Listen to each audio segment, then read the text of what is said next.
friends, welcome back to my channel. It's officially time for us to talk about the 2019 rules that I hinted at and talked on briefly during my 2019 makeup collection. If you haven't seen that video, pause this right now and go watch that. I'll put it down in the description box and in the cards because that will help give you some context for where I'm coming into with these rules.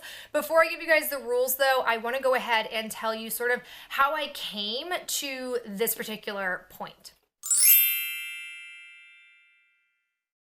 So for me, 2018 was a really interesting year. I definitely had hauls on my channel and I definitely was somebody who was out there shopping, but I noticed this year especially, because I'm someone who follows Trend Mood and Trend Mood deals on Instagram, that there were just so many things, makeup, beauty, skincare things being churned out left and right.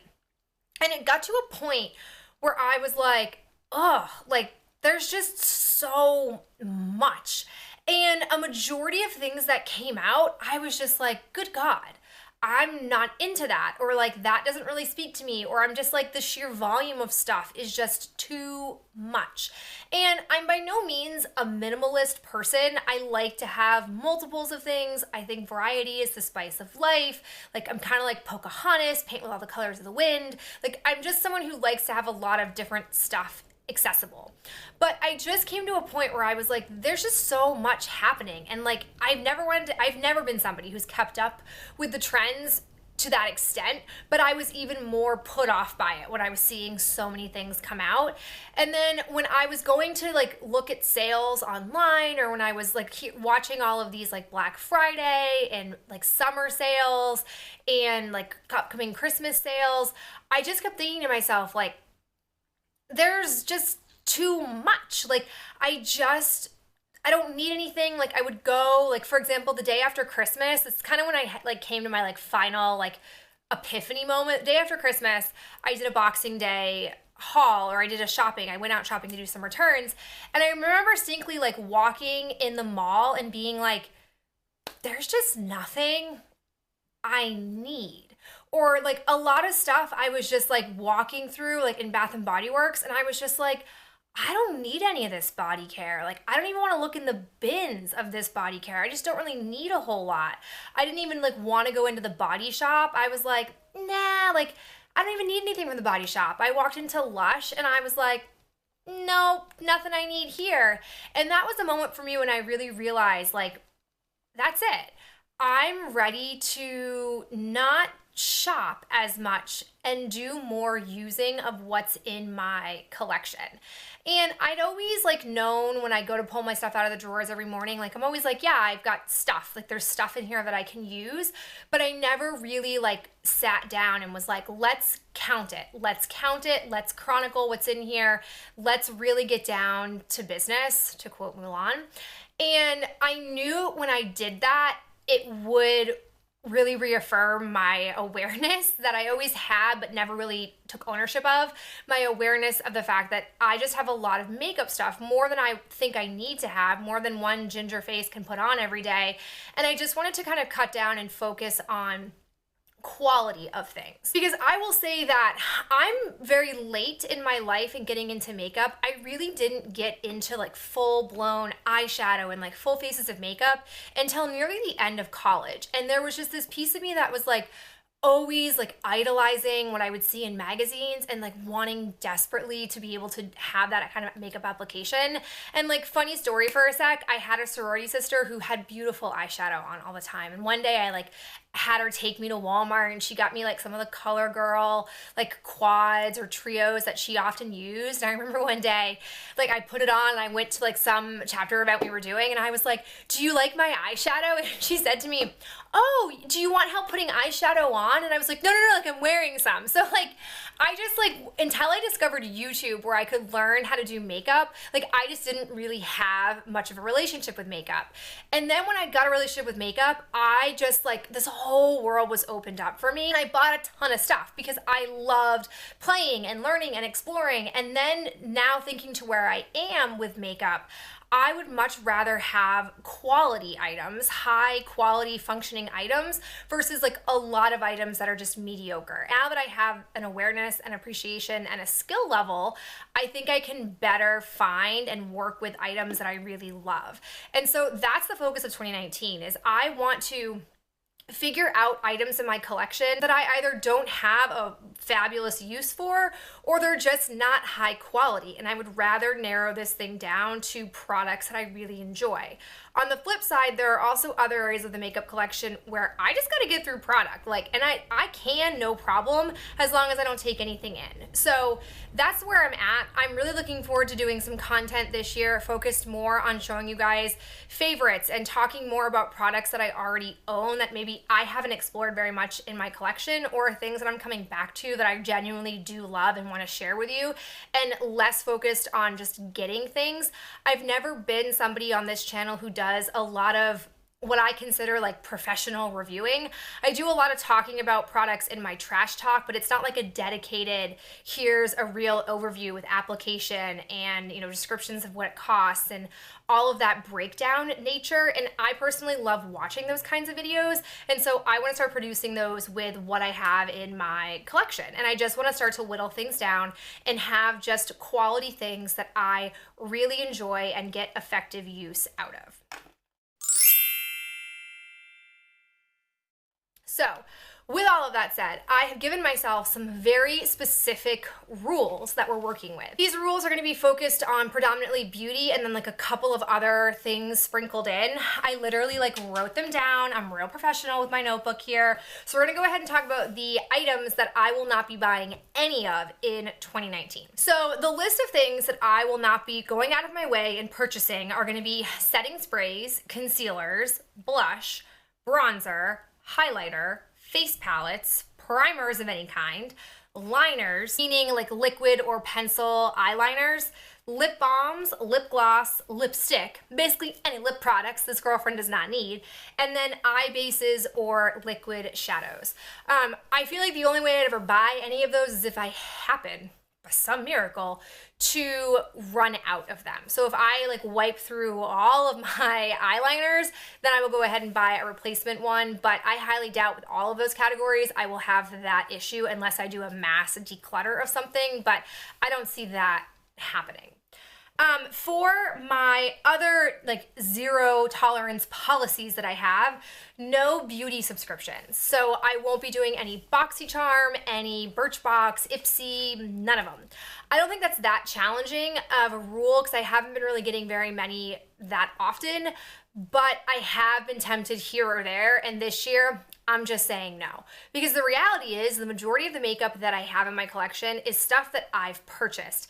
And a lot of things I've gotten in subscription boxes either haven't withstood the test of time or I haven't liked them to begin with. So they're just, to me, really not a good use of my money when I could be saving my money up for a higher quality product. The only rules to that could be a little bit sort of in a gray area, Owl Crate I'm still gonna get, and occasionally in Owl Crate I get a lip balm or some kind of body product. So that's an exception to that rule because I can't control what's in there, and the majority of the box is meant to be book themed. So that's, again, an oddity. And then I also, back in, I think it was November, paid for 4 Fortune Cookie soap boxes. And even though those typically don't have makeup in them, they occasionally do. So if I do add a product in from there, again, it's just an oddity and something that I'm not gonna be experiencing that often based on the 4 boxes. Now, there are some categories that maybe you recall not hearing that I will be doing a low buy with. I'm not sure if I've exactly followed the low buy rules, but this is my channel, my world, my rules. So the first one that I have is I really love playing with foundations. I enjoy testing different ones out. I do a good job of typically using an entire foundation up, but I just know it's unrealistic for me to say I can't buy any more foundations until I use all of these up because I just really enjoy testing them out in different finishes. I just like that a lot. So my rule for foundations is going to be that I have to use 3. And for every 3 I use, I can allow myself to buy 1. I think that is a fair ruling for foundation. I already have like a couple of foundations that I had samples of, but I was like, ooh, I would love me a full size of this. There are also some like drugstore foundations that I've always wanted to try, but never have gotten a chance to get around to. So I feel like if I can tell myself to use 3 and then get 1, I will be 1, getting my fix of trying new foundations, but 2, I'll also be really whittling down that collection. But that's an area in my collection where if it does grow, in the sense of like where it's at right now, if it were to stay at that place, it's not that big of a deal because I do cycle through my foundations pretty regularly. I'm also going to allow myself to buy 1 setting powder. I doubt I'll use up any full size setting powders that I have in my collection, but I have a really good feeling based on this Laura Mercier translucent setting powder that I'm gonna want a full size of this once this is gone. So I'm gonna allow myself to get a full size of this if I want to once I'm done with this one, and then I'll spend the year sort of doing sometimes my Laura Mercier one and sometimes my drugstore one, just to still be working on them, but not forcing myself to exclusively use that and only that. Another category similar to foundations that I love to explore in is mascaras. I rarely repurchase the same mascara, and if I do, it really speaks to how much I like that mascara. But even when I like a mascara a lot, I'm still always like, but could this one be better? Like, I'm like a sleuth of like someone who always wants to find the perfect mascara. And even if I find it and a new one comes out, I still want to try it. I just love to explore mascara. And I have found that there are a lot of new spring mascara launches from the drugstore that I'm real curious about. So my rule for mascara is going to be, I will use 2 first and then I will let myself buy 1. I feel like that's going to be really helpful in having me stay focused, but also still giving me that enjoyment of trying out new mascaras, because that is just like one of my favorite makeup hobbies. And then the last area that I feel like could have been really hard and almost unrealistic to stick to for me was to purchase no eyeshadow palettes in 2019. And even though I don't need any more eyeshadow palettes, I just don't think it's realistic for me to say like I'm gonna cut those cold turkey. So what I'm gonna say is that my plan is to buy no more than 2 eyeshadow palettes this year. But if I do buy any, I will have to get rid of 1. So if I buy 2 new ones, I will have to at the very least get rid of 2 older ones in my collection. To be clear though, that does not mean that if I choose to declutter along the way this year 5 eyeshadow palettes, that I'm going to allow myself to then get 5 new ones. It's still gonna be 2, no matter how many I declutter, but the minimum expectation will be that if I get 2, I will have to get rid of 2. I have a feeling this year I will probably end up decluttering more than 2, but I still wanna have that rule and expectation. The other rule that I have that doesn't really fall under makeup and also body care are impress nails. My impress or press on nails, because they're not all the impress brand, but the majority of them are, that collection has really imploded. I tend to do really well in the past, I would say like up until 2018, I was doing a really good job of like buying a bunch and then cutting myself off and wiping out most of my collection and then slowly starting to rebuy. But this year I was just like, give me all the nails, let me try them all, this brand, that brand. Like, I got really into them. And as I mentioned, with packages of nails, you get, I believe, like anywhere from 30 to 32 nails. And because I have very like average shaped nails, I suppose you can say, I'm able to find 20 nails in that pack of 30 or 32. So I can get essentially 2 manicures worth of nails in a single pack. So if I had 12 pairs of in-press nails or artificial press-on nails, it really means I have 24, because again, I can cycle through twice of a single box. So I currently have 2 shoe boxes full of in-press or press-on nails, and that's just too many. It should be just 1 box. And so I am not going to allow myself to buy any impress nails or press-on nails in general until I have condensed my collection back down to 1 shoebox. So those are all my rules. That is where I'm at with this. I, of course, would love to hear from you guys, hear your thoughts about this.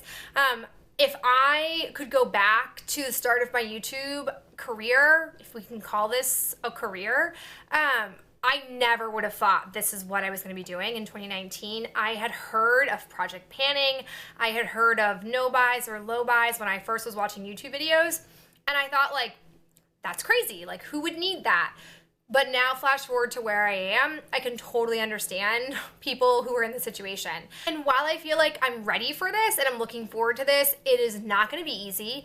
I know for me, like, if you look at my makeup collection, I would say 50% of all the drugstore items that you saw in my collection, I got for free couponing.